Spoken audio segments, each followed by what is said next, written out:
Good morning दोस्तों, स्वागत है आपको अपने यूट्यूब चैनल आदर्श स्टडी पॉइंट में। पिछले वीडियो में हम लोग किसी समरूप विद्युत क्षेत्र में विद्युत द्विध्रुव के विस्थापन के फलस्वरूप कार्य के समीकरण से संबंधित कुछ नोट के बारे में बात किए थे, कुछ ऑब्जेक्टिव क्वेश्चन के बारे में बात किए थे।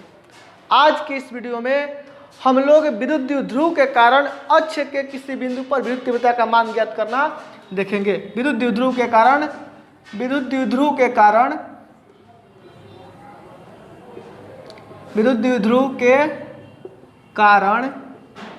अक्ष के किसी बिंदु पर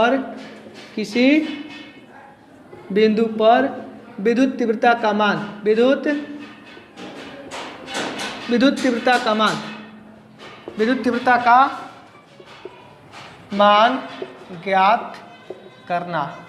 ये जो क्वेश्चन है विद्युत द्विध्रुव के कारण टॉपिक है, विद्युत द्विध्रुव के कारण अक्ष के किसी बिंदु पर विद्युत तीव्रता का मान ज्ञात करना। बहुत ही इंपॉर्टेंट टॉपिक है एग्जाम के दृष्टि से, ये 5 नंबर में पूछता है।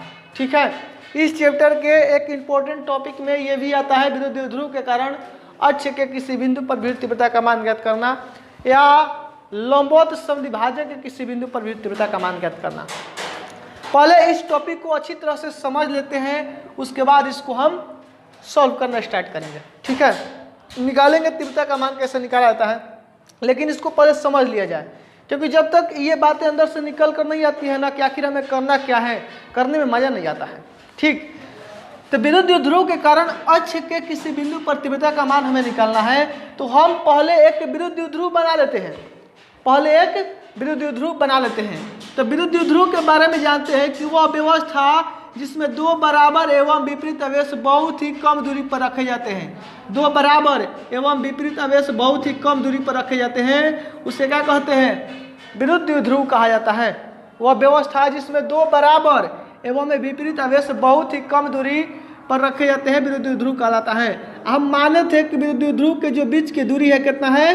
12 है। विद्युत द्विध्रुव के बीच की दूरी 12 है। ठीक है, इसी अक्ष के, इस विद्युत द्विध्रुव के अक्ष मतलब इसी लाइन पर इसको आगे की ओर बढ़ाते हैं। तो मान लीजिए इस बिंदु पर हमें तीव्रता का मान निकालना है।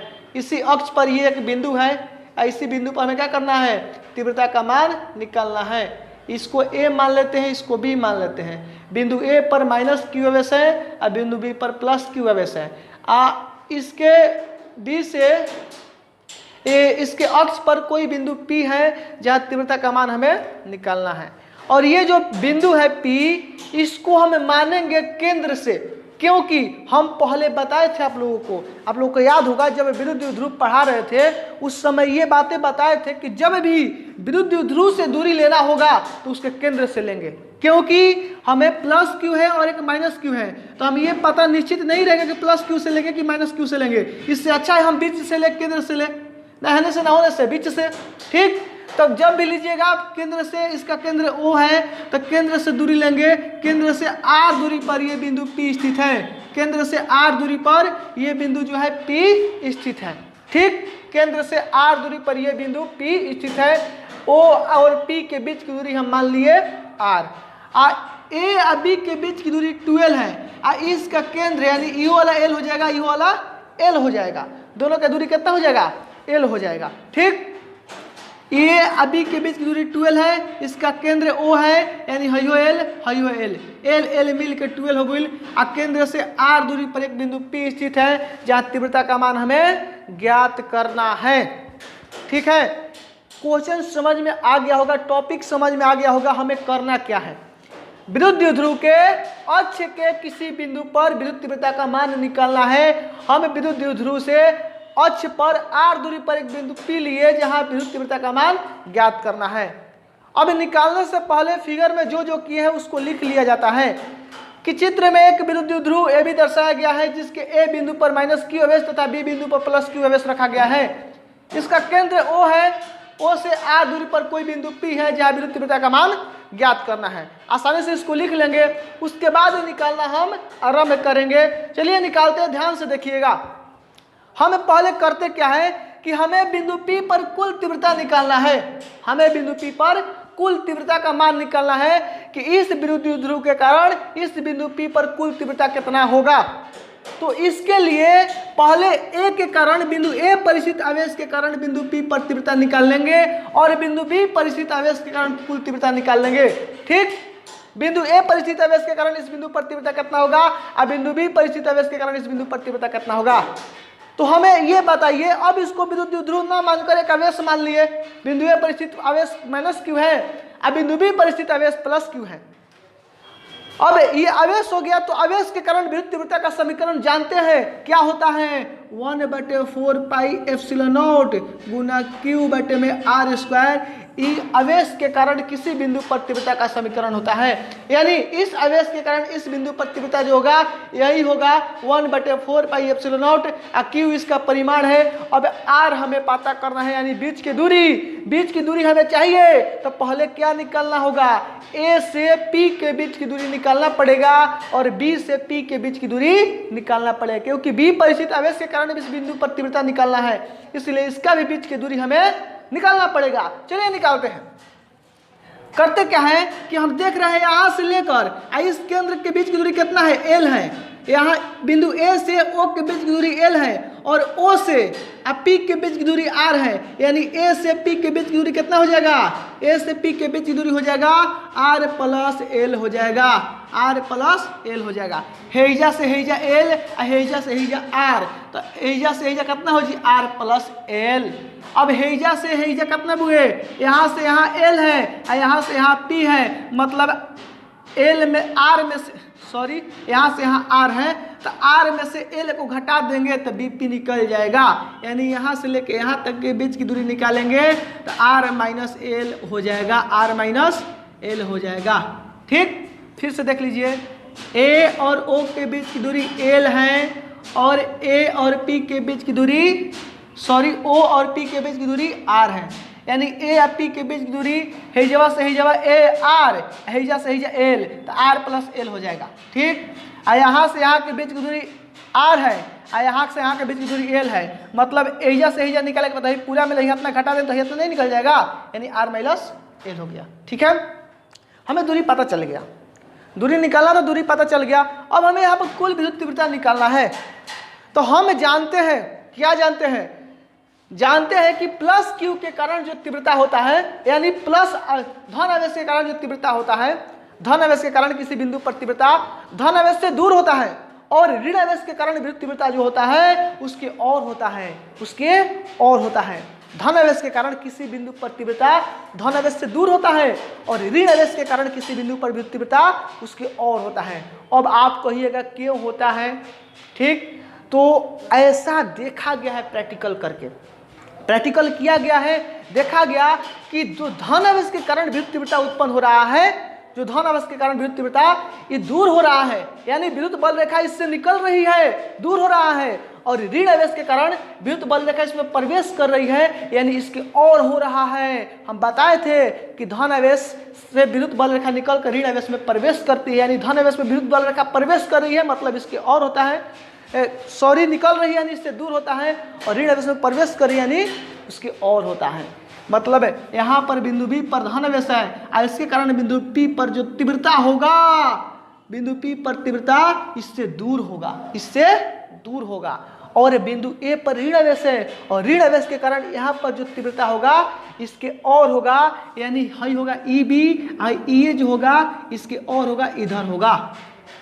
अब आपको दिमाग लगा कर सोचना है कि A के कारण इस बिंदु पर तीव्रता अधिक होगा कि B के कारण इस बिंदु पर तीव्रता अधिक होगा, A के कारण इस बिंदु पर तीव्रता अधिक होगा कि B के कारण इस बिंदु पर तीव्रता अधिक होगा। तो सोचने पर यह पता चलता है कि बिंदु B जो है P के नजदीक है और बिंदु A जो है B के दूर है। हम जानते हैं तीव्रता जो होता है दूरी के व्युत्क्रमानुपाती, यानी दूरी बढ़ेगा तो तीव्रता का मान घटेगा और दूरी घटेगा तो तीव्रता का मान जो है बढ़ेगा। जैसे कि यहाँ पर अभी देखें ई का formula 1/4 pi epsilon not Guna Q बटे में R स्क्वायर, मतलब अगर दूरी को बढ़ाते हैं तो तीव्रता का मान घट जाएगा अगर दूरी को बढ़ाते हैं तो तीव्रता का मान घट जाएगा। जितना दूर रखिएगा वहाँ तीव्रता कम होगा, जितना नज़दीक रखिएगा तीव्रता अधिक होगा। यानी धन आवेश के कारण तीव्रता यहाँ पर अधिक होगा और ऋण आवेश के कारण जो होगा यहाँ पर तीव्रता कम होगा। ठीक, धन आवेश की तीव्रता अधिक होगा, ऋण आवेश के कारण तीव्रता अधिक होगा। लेकिन हम देख रहे हैं कि जो धन आवेश के कारण तीव्रता है दूर है और ऋण आवेश के कारण तीव्रता इसके और है, नजदीक है। दोनों एक दूसरे के विपरीत है, लेकिन ताकतवर कौन है? ताकतवर ईबी है, क्योंकि बी के कारण तीव्रता अधिक होगा तो ईबी जो है ताकतवर है और ये जो है कमजोर है। तो ताकत वाला कमजोर वाले को खींच देगा, खींचेगा तो तीव्रता किधर होगा? इधर होगा। यानी ईबी में से अगर ईए को घटाते हैं तो हमें यहाँ पर कुल विद्युत तीव्रता ई निकल जाएगा, जिसका दिशा बी से पी की ओर होगा।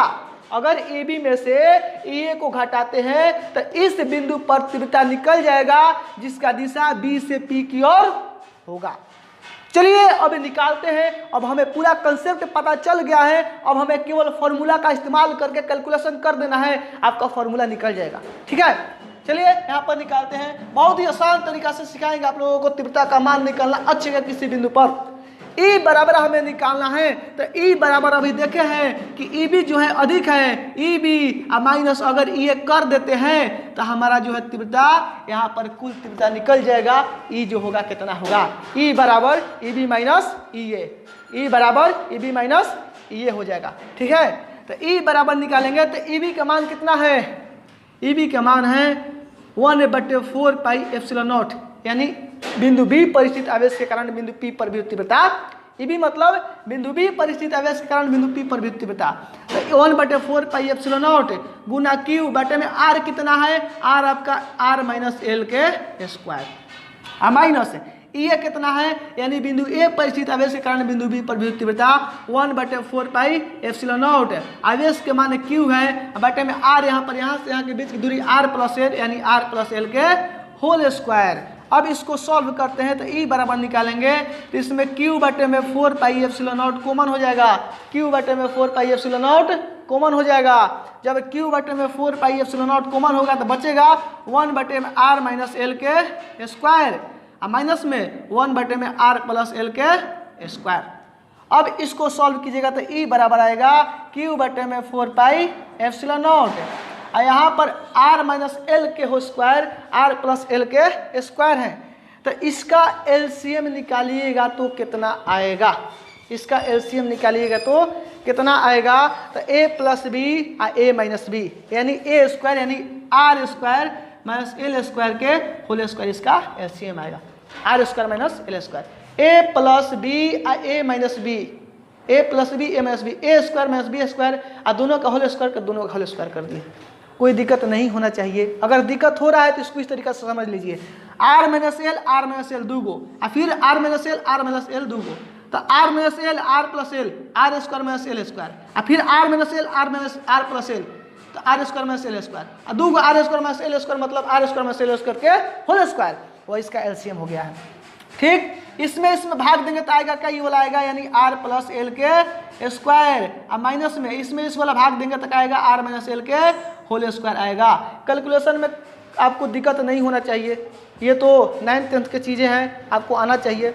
चलिए आगे देखते हैं। ई बराबर निकालेंगे तो क्यू बटे में 4 pi epsilon nought, r plus l के होल स्क्वायर लिख देते हैं, r square minus L square minus 2RL, और उसके बाद minus are square minus L square का होल स्क्वायर लिखेंगे तो माइनस वो पहले से हैं, अब माइनस वाला ए माइनस बी का होल स्क्वायर अब लिखेंगे तो आर प्लस एल का होल स्क्वायर है ना, sorry A square plus B square plus 2AB, ठीक 2RL, आई minus are square minus plus में एल स्क्वायर माइनस में 2RL, ठीक। अब बाटा में कितना है? बाटे में आपका है r square minus L square के होल स्क्वायर।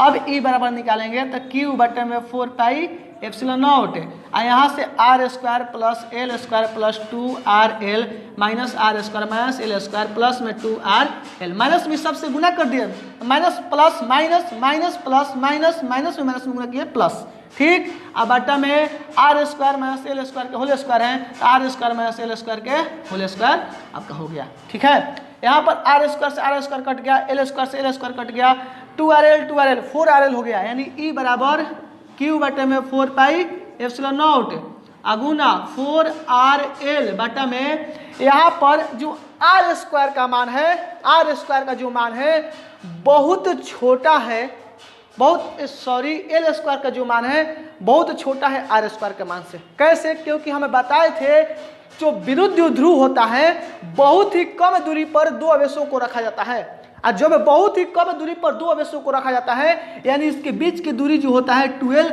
बहुत ही शून्य नगण्य के समान होता है, बहुत ही कम होता है, यानी एल का मान इससे भी आधा है, यानी उससे भी कम है, तो एल बहुत छोटा हो गया कि नहीं हो गया। आर जो है कुछ दूरी होगा ना, उसके सामने एल स्क्वायर का मान बहुत कम है यानी नगण्य है, उसके सामने एल स्क्वायर का मान नगण्य है, तो हम मान सकते हैं आर स्क्वायर जो है बहुत बड़ा है एल स्क्वायर के, इसलिए एल स्क्वायर बराबर 0 हो जाएगा, एल स्क्वायर बराबर 0 हो गया, यानी यहाँ पर आ जाएगा आर स्क्वायर के स्क्वायर, ठीक है, आर स्क्वायर के स्क्वायर, ई बराबर लिखेंगे तो इसको कर सकते हैं 1 बटे में 4 पाई एप्सिलॉन नॉट, और इसको 2 क्यू, इसको पहले क्यू लिखते हैं, उसके बाद 2Q into 2L into 2R करते हैं, ठीक है। क्यू को यहाँ लिख दिए, 2 दूनी 4 हो गया, R है तो R लिख दिए, L है तो L लिख दिए, कोई दिक्कत नहीं होना चाहिए। अब बटा में R के पावर 4, ऐसा क्यों किए हैं? फॉर्मूला पर लाने के लिए, क्योंकि हम जानते हैं P बराबर Q इंटू 12 होता है, हम जानते हैं P बराबर Q इंटू 12 होता है, यानी इसके बदले में हम Q इंटू 12 लिख सकते हैं, तो E बराबर P लिख सकते हैं, Q इंटू 12 के बदले में P लिख सकते हैं, तो 1 बटे में 4 पाई एप्सिलॉन नॉट अगुना Q इंटू 12 के बदले में क्या लिख सकते हैं? P लिख सकते हैं, तो P इंटू 2R अब बटा में R के पावर 4, एक बार से एक बार कटेगा तो पावर में 3 आ जाएगा, यानी ई बराबर निकालेंगे तो 1 बटे में 4 pi epsilon not Guna 2P बटा में R क्यूब, ये जो समीकरण आया विरुद्ध ध्रुव के कारण अक्ष के किसी बिंदु पर विद्युत तीव्रता का समीकरण है। ई बराबर 1 बटे 4 pi epsilon not Guna 2P बटे में R क्यूब, ई बराबर 1 बटे 4 pi epsilon not Guna 2P बटे में R क्यूब। ठीक, उम्मीद करते हैं सारी बातें समझ में आया होगा। ठीक है, धन्यवाद, मिलते हैं अगले वीडियो में।